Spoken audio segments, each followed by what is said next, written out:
Greetings, everyone. Holy Thursdays in the Holy Land, in the Holy Apple. Yes, we are on the 30th day, the last day of the month of Cheshvan, 5783. Is Judaism woke? Question mark. Why didn't King David build the first temple? Please check out the first class. I hope all the classes are always first class, but pardon the pun, or pun intended, check out the first class. Just a short summary to get those that don't have time to go back on the first class. We spoke about the fact that King David, it says twice that the reason why King David did not build the temple was because of the fact that he spilled a lot of blood, he fought a lot of wars, and therefore it is not doesn't fuse well to build the temple, which represents serenity, peace, and love. We saw also that when building the altar and when building the ramp that leads to the altar, we're not allowed to use steel or metal because those are materials that are made to make weapons of mass destruction, of wars, therefore they don't have a place in the temple. It seems to fuse well with the idea that King David could not build the temple. However, we came into some brick walls here in that understanding.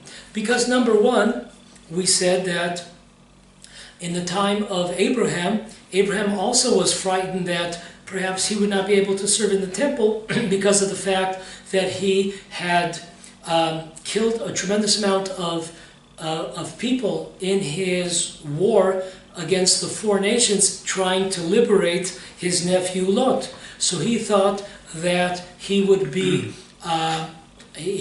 not be eligible to service God anymore. And then the king of Sodom, Melchizedek, the very righteous Shem, the son of Noah, tells him, don't worry about it. You will be able to serve, because when we talk about fighting and not being able to build a temple, that's fighting against, those are people that are not fighting against wicked. When you fight against the wicked, that is not talking about you. You would be allowed to, Abraham, you and your like would be able to serve in the temple because of the fact that you are fighting against the wicked in order to protect the righteous. So we see here, very interesting, King David seemed like he was doing the same thing. He was protecting the Jewish people. He was fighting in order to liberate the land of Israel, a positive commandment to go out and fight and liberate the land of Israel.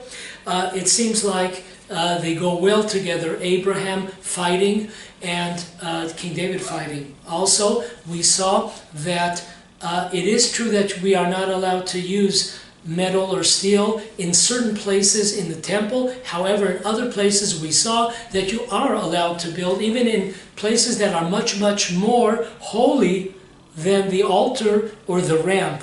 So this also is a brick wall. It seems like it contradicts what we might have thought, that King David cannot build a temple because of the fact that he fought in wars, he killed people, and therefore that is a negative thing, and therefore he has no place in the temple. So once again, that is another wall. We talked about in the time of the Second Temple, in the Maccabee time, they built a menorah to light, which was made out of rods of steel and metal, and that is the halacha, that is the Jewish law, disregarding the time of Hanukkah, but for all times that we could, the Jewish people are allowed to make a menorah out of steel or metal. So that also seems to be a contradiction to what we thought was woke and why King David cannot build the temple. We also spoke about the fact that if there is a verse in in the portion of Mishpatim, that if you see somebody kill another person, you remove him from the service of God, from the altar. We saw, though, that is talking about a Jew against another Jew. King David was not fighting against Jews. Abraham was not fighting against Jews. They were fighting against the nations of the world. That does not apply. That does not apply in such a case to remove a person from the service of God in the temple. So, once again, we come to a contradiction with our base of Judaism being woke. That was last week. Let's continue on our journey of this week. Another brick wall that we're going to run into now is to be found in Yalkut Shimoni, in the second book of Samuel, chapter 7, paragraph 145. An amazing conversation between God and King David. It says the following, that when David heard from God that he could not build the temple because of the fact that he spilled a lot of blood, he fought a lot of wars, Rabbi Yehudah bar Eli says, God came to him and says, don't worry, don't be nervous, don't be worried, David. I want you to know that all the blood, listen closely, clear out your ears, listen closely, folks. All the blood that you spilled, God says to David, in your wars, they are to me like the blood of sacrifices, animal sacrifices. Now we know, folks, in Hebrew, in the Holy Tongue, sacrifices are called korban. The word korban, the root of the word korban is to come close, karev. It means that a person comes to the temple, many times they transgress, they sin, and they became they drifted apart from God. And this is our opportunity to drift back close. So God is telling David, don't worry about it. All the blood that you spilled, all the Gentile blood in the wars that you spilled to save the Jewish people, to redeem, to liberate the land of Israel, all of this blood that you spilled to me is like the blood of sacrifices. It brings us closer to one another, not apart. So King David says, what? Time out on the court, time out on the field. How could that be? How could that be? If all the blood that I spilled during wars that I fought for the Jewish people is considered to be like the blood of sacrifices, then why can't I build the temple? He says, if you build the temple, David, this is God talking, if you build the temple, David, it will never be destroyed. David comes in and says, wow, yippee, great, this is great news. The temple will never be destroyed. What's wrong with that, God? Let's do it. Signed, sealed, delivered. Hashem says, no, you don't get it, David. If you build a temple, it will never be destroyed. However, I see in the future, God says, Jewish people will sin. And therefore, the choice will be to destroy the temple or destroy the Jewish people. And I choose the first, to destroy the temple. If you build it, it can't be destroyed, and the Jewish people have to be destroyed. So David, I can't let you build a temple. Not because you're wicked, the opposite. All of the blood that you spilled during the wars are to me like sacrifices. Reason why you can't build it, whatever King David, it says in the tractate of Sota, page 9, it says there that there are two people, whatever they built is eternal. One was King David, and one was Moses. Whatever they built, whatever they touched, turned into gold, as the expression goes, could not be destroyed. So therefore, it was either destroy the Jewish people, destroy the temple. God had to make it that King Solomon would build a temple so it could be destroyed. If King David would have built the temple, he was on such a high level that it would never have been able to destroy it, and then the Jewish people would have been destroyed. So we see once again, black and white with our sages, that all of the wars that King David did were considered to be sacrifices before God. This found favor in the eyes of God. Not something to be looked down upon, not something that would stop him from building the temple. Another proof that we have that by destroying enemies of the Jewish people, and sometimes even Jewish enemies, For example, let's bring in the case of Pinchas. Pinchas, he took out a sword and he killed a prince of the tribe of Shimon. He killed a prince, Zimri, the son of Salu. He killed a prince. Imagine that. The head of the tribe. This is like the headsman. He killed them. He killed them. And therefore we are told in the Tractate of Zvachim, page 101, side 2, that as soon as Pinchas killed, this is a Jew. I mean, he did also kill Cosbi, the daughter of Tsur. He did kill a non-Jew. However, he still killed a Jew, but this was a wicked Jew that was bringing the Jewish people to sin. So therefore, even when it comes to destroying a Jewish enemy, that is still looked in a positive light. That is still looked in a positive light, that Pinchas becomes a Kohen. Pinchas becomes a priest in the merit of that he killed a enemy of the Jewish people. So that's proof number 2. Proof number 3, sounds like rain. Don't let it distract you. We are told by our sages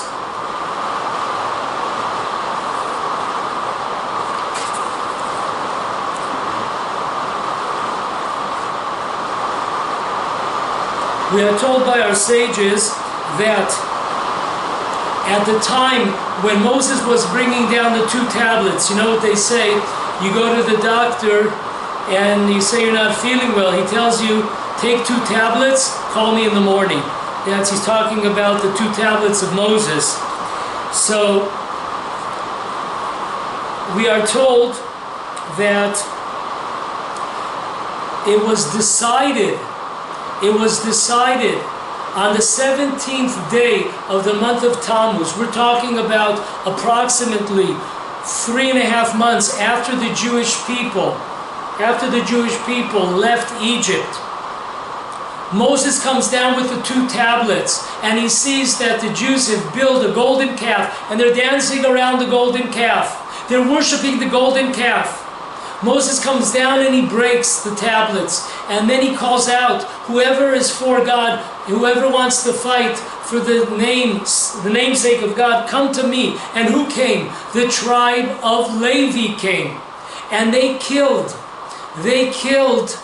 many Jews. Once again, we're talking about even within the Jewish people, however, transgressors, evil Jews, just like at the time of Pinchas, when he became a Kohen, when he became a priest.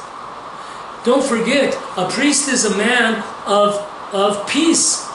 If you have, for example, if you have a strife, or if you have a gripe against another Jew, and you're a Kohen, you're a priest, you're not allowed, unless you're able to get it out of your heart, to remove it from your heart, the anger at another Jew, you're not allowed to go up and bless the Jewish people, because it's a blessing.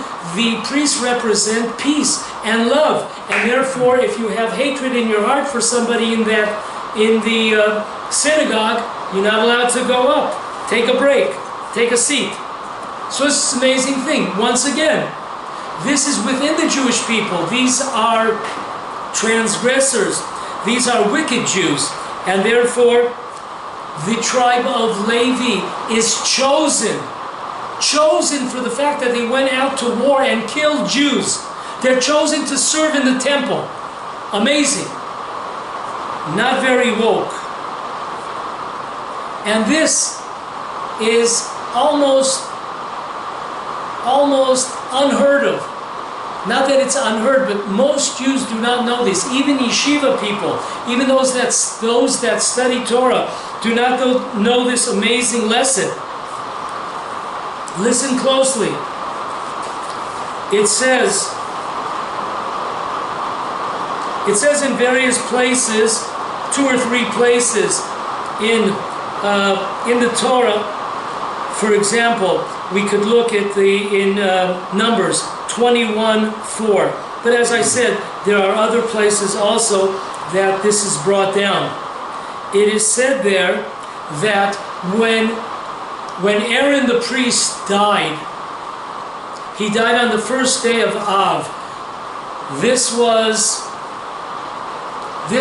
8 months before the Jewish people were going to enter the land of Israel. So Aaron passes away.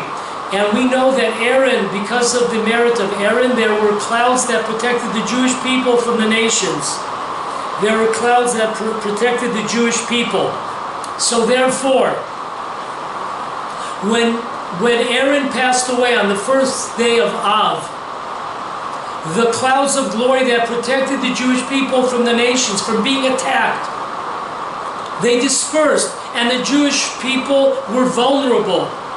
They were vulnerable for attack. And don't worry about it. There were nations that were coming, Amalek and others that were coming. They were going to take advantage of the situation and attack the Jewish people. The Jewish people became frightened, and they said, listen, don't forget this, we're talking about the 40th year in the desert. We're almost home. 8 more months, we're coming into the land of Israel on the 10th day of Nisan. We're almost home. You know, almost home. So I remember there was a song in Rocky, there's no easy way out, there's no shortcuts home. So this is it, you know, we're almost at the finish line, but there's no easy way out, there's no shortcuts home. So what happens? So the Jewish people are running back to where? Oh my God, they're running back to Egypt. Remember, we just left there 40 years ago? They're running back, bring us back to Egypt. You know, sometimes Jews travel today at Passover, they go back to Egypt. What is going on? We're trying to get away from that place, not going back. But the Jewish people were frightened. Aaron was dead, their protection was gone, there were threats, there was, you know, they had all kinds of, you know, informers, there was all kinds of information, security information that was going around that they were going to be attacked. So they became frightened and they started running away. So the tribe of Levi once again comes into action. You're like, who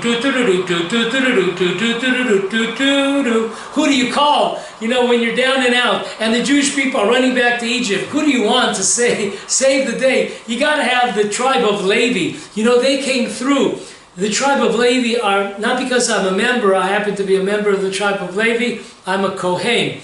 So I am part of I'm a little bit prejudiced here. But if you think about it, it's really amazing that they're always getting it right.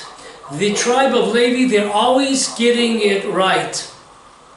When it came to when they were in Egypt, they smelled something fishy going around, and they did not participate in working for Pharaoh for money. They felt that something bad was going to happen, and something bad did happen. They were not subjugated in Egypt. Amazing. They got it right. When in Egypt, they were the only ones that did the circumcision. When it came to 40 years in the desert and it was dangerous to do a circumcision, they got it right. They performed the circumcision. When it came to the sin of the golden calf, they did not participate. Not only did they not participate, they went to war, they fought, and they killed out the transgressors. And now, 40 years later, they're right on target. They're going after the Jewish people to bring back. Unfortunately, a war broke out between the Jewish people, some of the Jewish people, and the tribe of Levi. And we are told that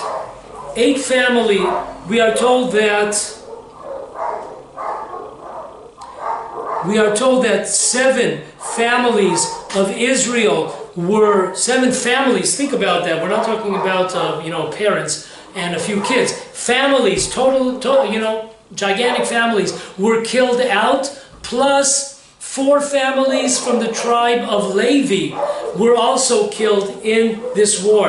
Now this is an amazing thought. Now, the tribe of Levi, they were sure that they had done the right thing by the fact that they went to chase the Jewish people, chase them down and bring them back so they could go into the land of Israel eventually. And they knew that was a desecration of God's name. God brought us out after 400 years. God is bringing us out of Egypt. And the Jewish people, there would be no greater desecration of God's name than the Jewish people not believing in God, being fearful of the nations, and running back so the Egyptians will protect them. That would be the biggest desecration of all. So Shevet Levi, they go out and they do the right thing. So why? They ask themselves, why were 4 of our families killed out in this war between us and the Jewish people? And they thought about it, and they contemplated, and they came up with an amazing idea. They said, you know why? We're responsible. Why are we responsible? Because we did not mourn our leader, Aaron, properly. We did not mourn them properly. We could have done it in a much better, much greater fashion. Sometimes we take for granted people pass away, we just keep on trucking. And Hashem wants us to call a time out. God wants us to call a time out and take it seriously. So they understood that if not for the sin of not mourning properly the leader of their tribe, Aaron, that was what caused them to lose their families, 4 families in this war. If not for that, they did the correct thing in going and fighting against the Jewish people to try to stop this, try to stop them going back and causing a tremendous desecration of God's name to go back to Egypt. So therefore, they did the proper thing. However, because of the fact that they did not previously mourn properly Aaron, they were punished for it. That's how they looked at the situation. Okay, so the commentator, the Kli Yakar, who lived in 1601 in Europe, tells us an amazing lesson that when we look at Deuteronomy, chapter 10, verses 6, 7, 8, I read in English. And the children of Israel took their journey from Beerot Ben Yakan to Mosera. There Aaron died, and he was buried there. And Eleazar his son became priest in his stead. From there they journeyed unto Gudgoda. At the time did the Lord separate the tribe of Levi to bear the ark of the covenant of the Lord, to stand before the Lord, to minister unto him, and to bless in his name until this day. Amazing. The Kli Yakar takes these 3 verses and fuses them into one idea. And the idea is that even though we understand that the tribe of Levi was chosen by God to be the leaders, to be the spiritual leaders, mentors, coaches of the Jewish people, because of the fact that they came to the aid of Moses at the time of the sin of the calf, even if it was not for their zealousness when it came to the sin of the calf, the Kli Yakar brings down that these verses that talk about the tribe of Levi chasing, going back 7 or 8, there's a dispute amongst our sages. How many journeys did they return? How many journeys did they have to go backwards in order to try to retrieve the Jewish people and bring them back on the right path to the Holy Land instead of running away to Egypt? So when it tells us about the fact that these journeys occurred and the tribe of Levi ran back 7 journeys to catch the Jewish people and bring them back. And therefore, right after that, it tells us that the tribe of Levi has been chosen. So the Kli Yakar brings this idea down. That you know why it says it? Because even if the tribe of Levi would not have come to the assistance of Moses in the time of the golden calf, and they would have come to the assistance here in the 40th year when the Jewish people were trying to run back to Egypt to take refuge in Egypt, they would have been chosen right then for the service. They would be the mentors, the coaches, the spiritual leaders of the Jewish people. That is an amazing idea. But they just killed 8 families within amongst the Jewish people. And that is supposed to give them the carte blanche to become the leaders? I would think that according to wokeism, it would be that they would be ineligible to be any type of leader or teacher of the Jewish people. Exactly the opposite. Because of the fact they went and they fought against Jewish transgressors, they became the chosen leaders of the Jewish people. That is amazing if you're still sitting on your chair. Rabbi Yehudah Alkalai, he lived in 1879 in Turkey and then later on in the land of Israel. He tells us an amazing thing. He says, I don't understand. What did King David do that was wrong? Everything that he did was correct. He fought the battles here we go. Rabbi Yehudah Eli, in his writings on volume 1, page 77, he brings down all of the wars that King David did. Were wars that were commanded by God to liberate the land of Israel, to save the Jewish people. So what did he do wrong? So once again, let us summarize. We have number 1, that God himself comes up to David and he says, listen, all of the blood, all of the wars that you did, for me, their blood is considered to be as a sacrifice.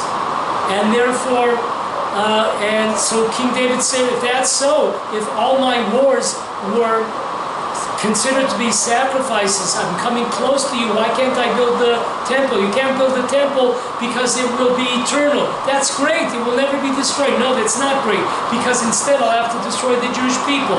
I'd rather destroy the temple, not the Jewish people. And then we saw Pinchas, because of the fact that he killed a Jewish traitor named Zimri, he became a priest. Priests are people of peace and love. And we see, and the sin of the calf, God chose the tribe of Levi. And we see again, when Aaron died, and the clouds of glory dispersed, and the Jewish people were under stress and duress, and they were in danger of being attacked by various nations. They ran back to try to get to Egypt for refuge. And therefore, once again, the tribe of Levi came after them, running after them, and they fought against them, and they killed 8 families of the Jewish people. Even so, they were chosen to be the spiritual mentors and guides, beacon of lights for the Jewish people. And also, Rabbi Yehudah, last but not least, Rabbi Yehudah Alkalai tells us that all of the wars of King David were wars that were commanded by God to fight. So, what is the problem here? According to the book Musar HaNevi'im, Samuel 2, page 501, an amazing commentary. He tells us that, you know why King David could not build a temple? Because he spilled blood. But not what the blood you think. Not the blood of the enemies of the Jewish people. What blood? He spilled Jewish blood. Why did he spill Jewish blood? Because we know that there is an order. There is an order of conquering the land of Israel. And King David, instead of going according to the order of conquering the land of Israel, he skipped a few spaces.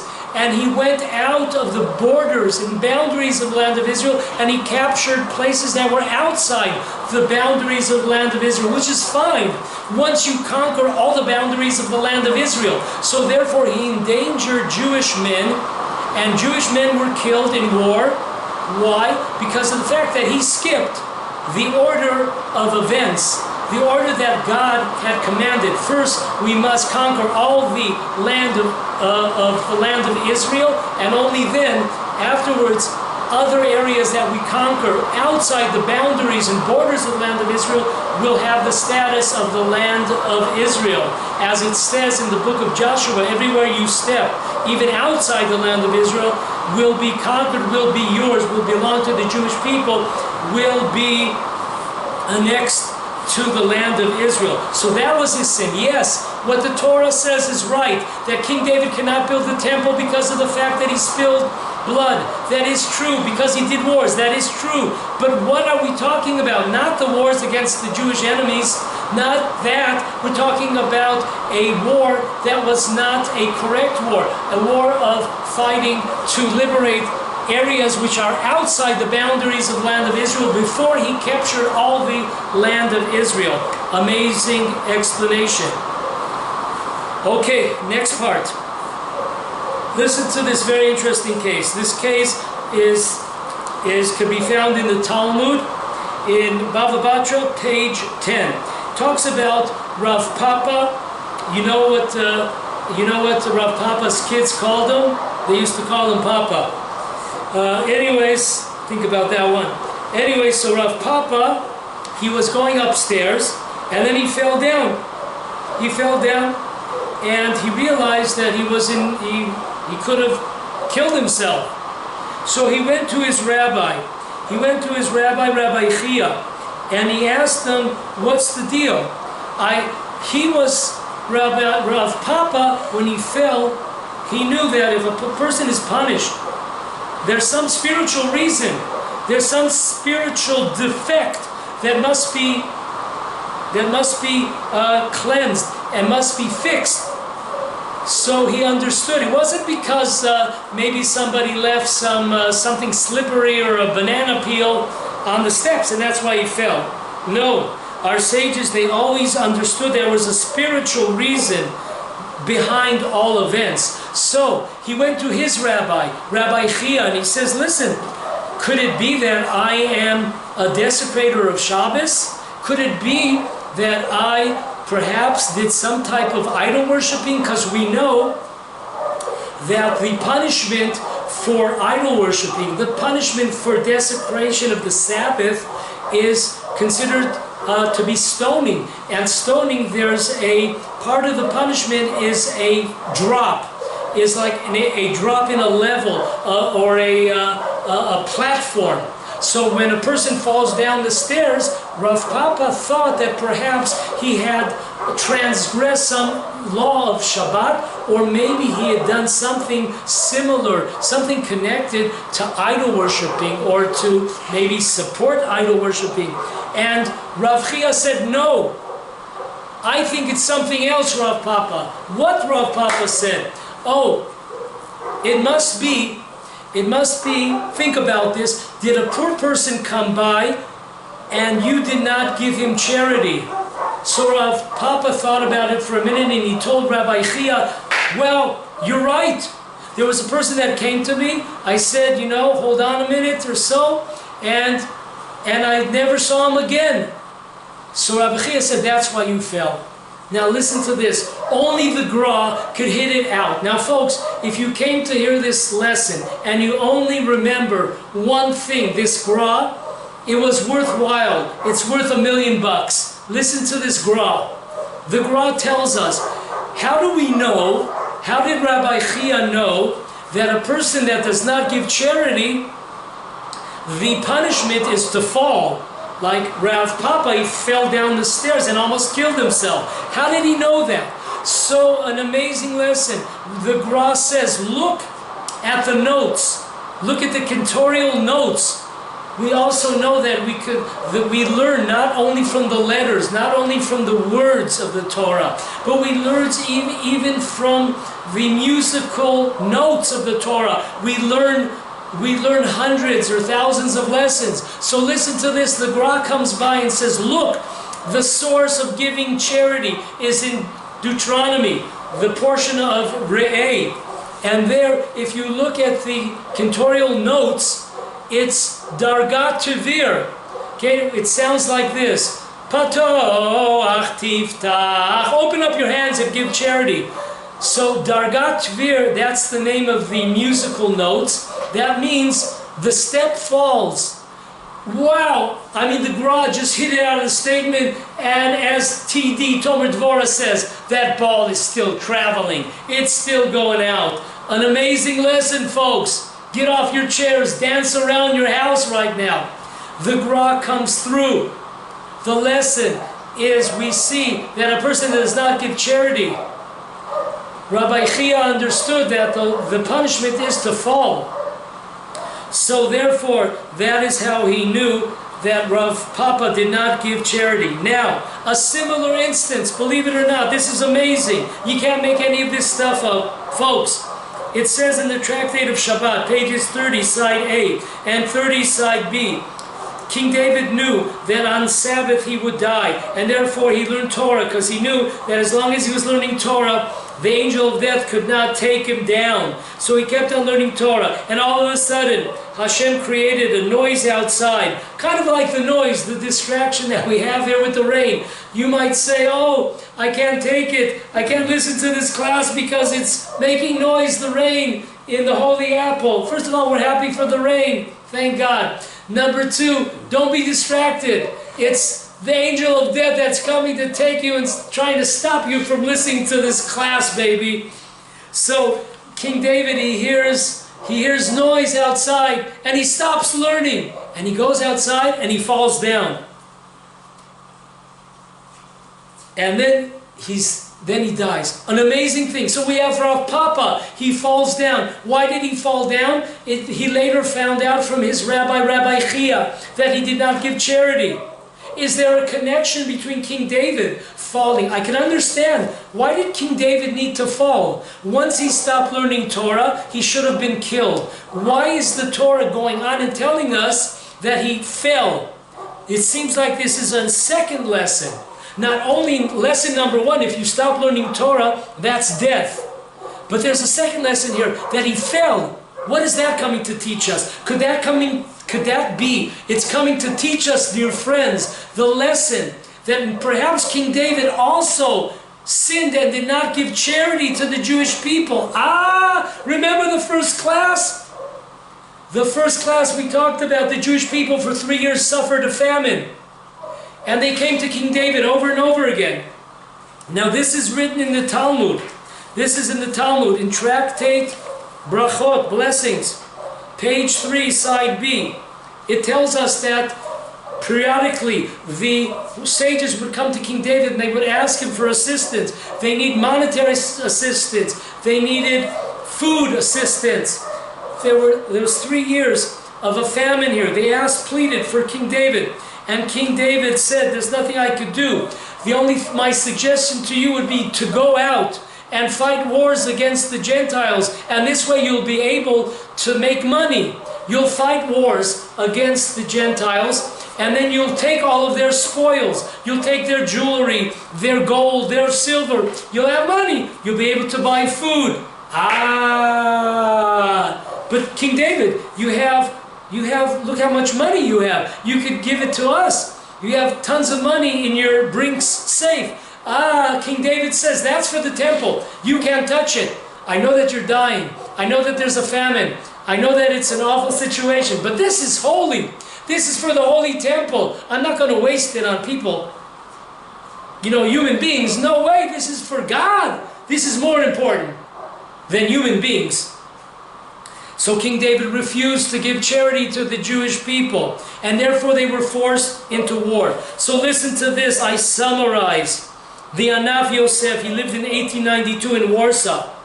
His name was Rabbi Chanoch Zundel Lebenson. He brings down Rav Yonatan Eivshitz. He brings down Rav Yonatan Eivshitz, who lived some 350 years ago. The famous Rav Yonatan Eivshitz. He brings down the source from Rav Yonatan Eivshitz. And he says in black and white, when it says in the Torah that King David was not allowed to build the temple because of the fact that he warred and because of the fact that he spilled blood, this is true, but not what you think. This is not wokeism. This is Judaism, baby. He fought wars that he didn't have to fight. He sent the Jewish people out to fight wars that were unnecessary and caused Jews, who knows how many, to be killed, to die, because of the fact that he wouldn't open up his assets and give money to the Jewish people so they could go out and buy food and save themselves. That is what we're talking about. Because of his refusal, King David's refusal to give charity to the Jewish people, to use the money that he had gathered for the temple, even though it's so important, yes, but what's more important is life. I remember at my house a couple of weeks ago, there was a question somebody asked to all the people at the table. You have a Sefer Torah, a scroll of Torah that falls on the floor, and you have a Jew that is injured on the floor. Who do you take care of first? And so people were had to, think about it a little bit. So one guy says, well, you got to take the Sefer Torah. There's a scroll of the Torah's on the floor. No, you jerk. You have to save the Jew. Forget the book. Forget the scroll. There's a Jew on the floor. You have to take care of a Jew. So this was a mishap. This was a mistake of King David. Yes, he was not allowed to build a temple because of wars and because of bloodshed. But it was the bloodshed of the Jewish people.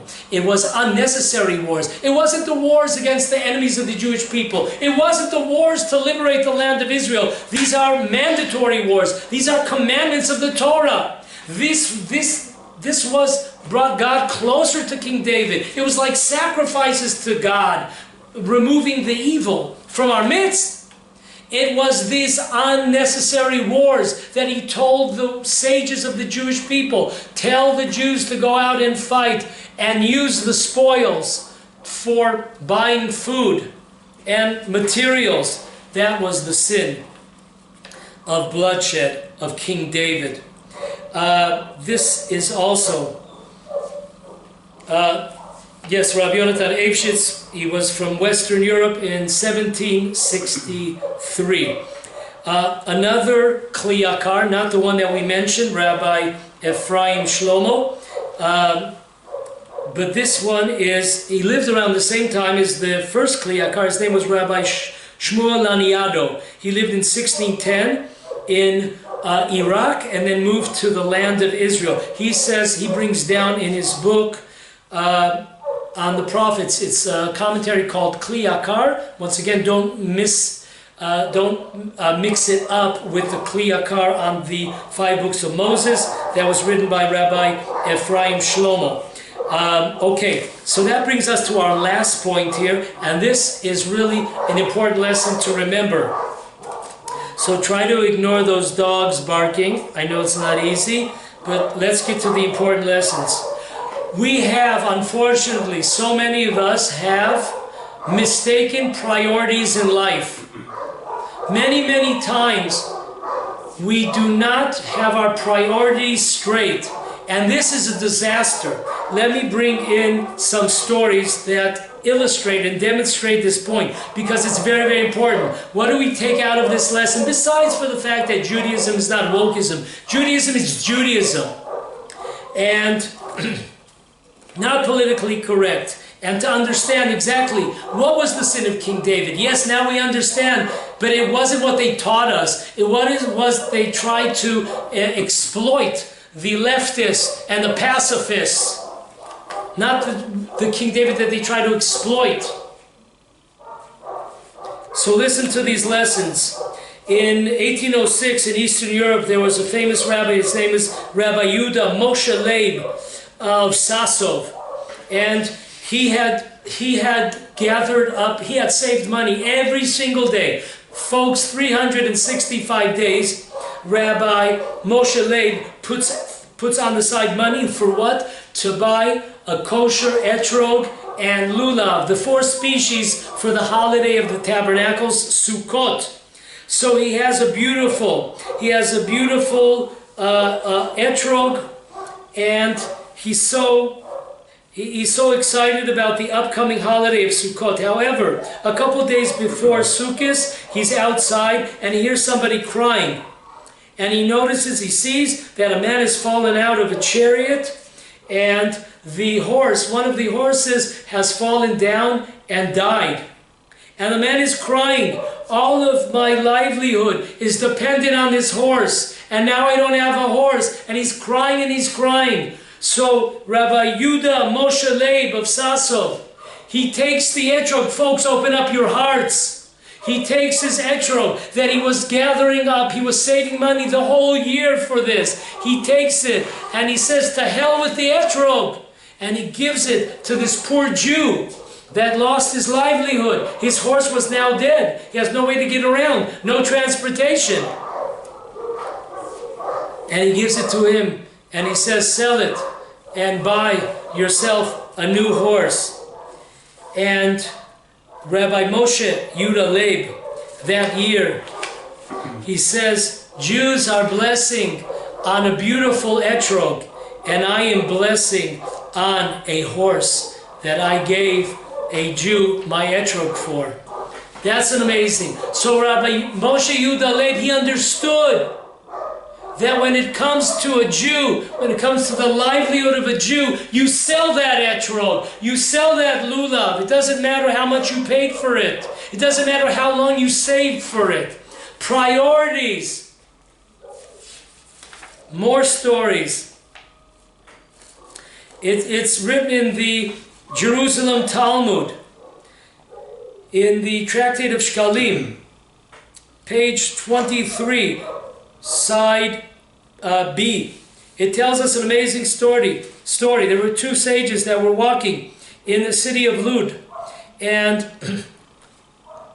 one of the rabbis was boasting how, look at the beautiful, look how beautiful the synagogues and the synagogues that we have built, look how beautiful they are. And the other sage responded to him, I see not beautiful synagogues, I see bodies buried within the walls of the synagogue. What does that mean? So the commentaries explain, amazing lesson, that instead of giving money to Jews that were poor Jews that were studying Torah, and they did not have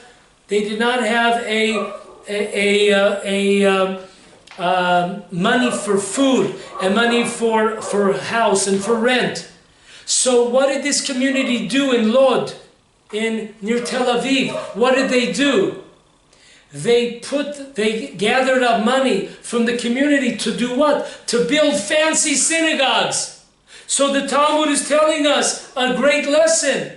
One person, one of the sages, he sees a beautiful, beautiful synagogues, but the other one understood that there's a misguiding priority here. We've missed it.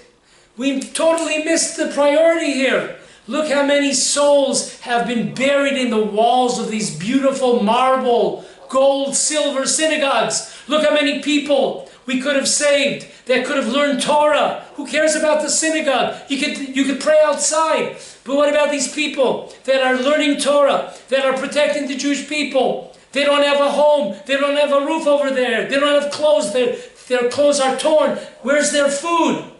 That we didn't take care of other Jews. Third story. Misguided priorities. Story of Rabbi Yisrael of Salant, the famous father of the ethical movement, approximately 150 years ago. He came to a town, Rabbi Yisrael, and he sees that there's a poor man sleeping on one of the benches of the synagogue there. And he asks the question, why is this poor fellow sleeping on one of the benches in the synagogue? They told him, listen, a few weeks ago there was a fire and it destroyed houses that were made out of wood. And this man, his house was made out of wood, so therefore he's not able, he doesn't have a house now, so he's sleeping in the synagogue. And then Rabbi Yisrael said, what? He's sleeping in the synagogue because he doesn't have a house? He says, why doesn't the community sell the scroll of the Torah and build him another house? So the people looked at him like he was out of his mind. Are you nuts? Rabbi Yisrael Salant, the famous rabbi, what are you nuts? We're going to sell the Sefer Torah? What are we going to read on Mondays and Thursdays and Saturday afternoon? What are we going to read? And Rabbi Yisrael turns to them and says, read? One Jew is worth all the commandments of the Torah. You go out and sell that damn Sefer Torah, that scroll, and you give him, you build him a house so he has a roof over his head. You sell the Sefer Torah. So folks, King David, saving money, silver, gold, copper, for what? For the temple, for God, so to speak, for God. Made a big mistake. And since then, so many people, amongst the Jewish people, we've got it all. We've got all our priorities mixed up, and our head is on backwards. We don't understand what's important and not. And that's why Rabbi Kahana, when he would bless his children every Friday night, when he came home from synagogue, he would add words to the traditional prayer. And he would say, may you know what's important and what's not important. May we all have that blessing of understanding priorities. What are they? What's important and what's not? Until next class, keep the faith.